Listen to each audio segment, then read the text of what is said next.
Hey guys, today we are talking about home inspection repairs and not just like the normal cosmetic repairs that the buyer would ask a seller to take care of. We're talking today about a situation with a client that happened that I wanted to bring up to you guys because if you run into this, there needs to be a specific way to handle it. So we had a buyer purchasing a property, home inspection was done. There were some small repairs that the seller agreed to do, not a big deal, but there was one major repair with a chimney. A chimney needed to be completely replaced or readjusted. There was a whole bunch of stuff going on with it. But the bottom line is the cost to do this was like $5,000. And the seller is like, yeah, I will take care of that for you. I have no problem taking care of it for you. But as a seller, I don't have $5,000 until I actually sell my property to fix this for you. So instead of letting a deal go bad because of this situation, how are we going to get this taken care of? There's an easy way to do it and there's a more difficult way to do it. So let me kind of bring Stephen in here to kind of discuss both. But in this specific situation, we got a $5,000 repair that has to happen. Seller's agreeing to do it, but doesn't have the money to do it. So Stephen, back in the day, we used to always hear, we'll just have the attorney hold the $5,000 in escrow out of the seller's proceeds, and then when the work is done, the attorney can pay the contractor for the work that was done. That has long gone away due to lots of probably risk and assuming that type of thing. But then the other type of way is, why don't we just have the attorney at closing cut a check directly to the chimney repair company? That way everybody is whole. The seller's not is paying it out of his proceeds and the chimney company is getting reimbursed at the same time. So how often do you see this happen? Because I see it fairly often, but probably not as much as you do. Well, and compliance is a word that sometimes is a hindrance and sometimes it actually, it brings correct regulation. So back in the day, an escrow holdback was no big deal, right? And what's happened since then is the attorney actually becomes liable and so does the lender because there's a stipulation. This loan has closed, this deal has consummated, but there's still something that has to be done to finish it. And so I'm just making an assumption, but I'm guessing at some point down the road, the attorney didn't do what was supposed to get done, or somebody didn't get paid and they got sued. So guess what? Time out. What other options do we have? Because Brian, there's two parts of this.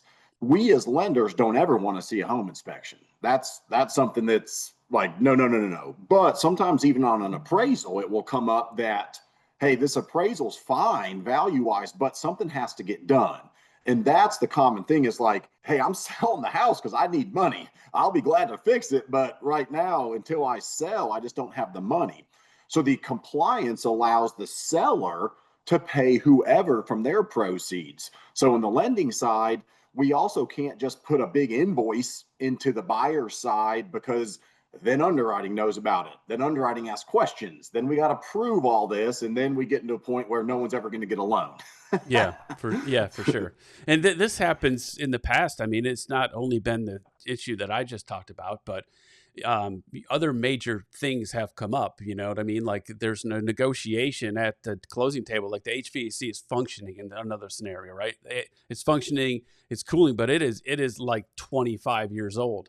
And the seller's like, I will be happy to replace this for you to not let you walk away from the deal, but I just don't have the money to do it. So we've had HVAC systems replaced with a check going to an HVAC company at the closing would be another example that I can think of.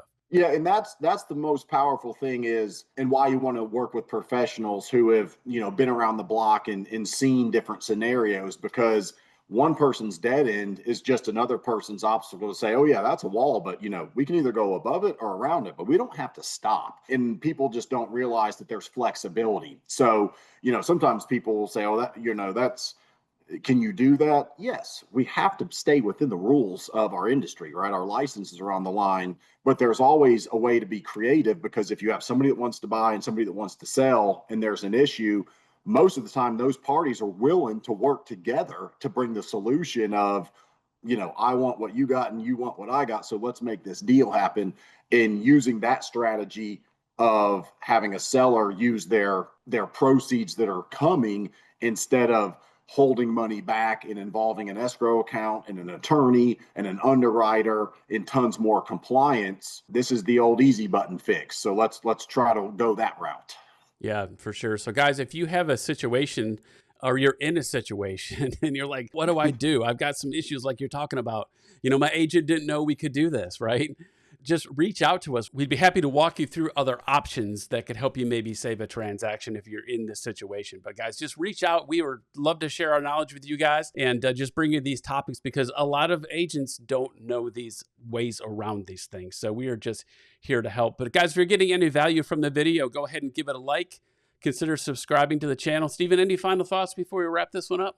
Just one thing, you said a key word, save a deal. We get a lot of calls to save a deal. So it's never too late. And one thing, it's our core value. We're going to tell you the truth. Sometimes you come in, you've already got a toe tag, and we just need to confirm, yep, you're in the morgue. A lot of the times it's like, hey, we still got the paddles and CPR. We can save this. Let's get to work. So if you're in a situation where you feel like you're at a dead end street, that's what we're here to have, conversations to see who we can serve and who we can help. So just don't ever be a stranger. Absolutely. All right, guys, thanks so much for tuning in today. We got lots more stuff coming your way, so make sure you are subscribed to the channel, and we'll catch you guys in the next video.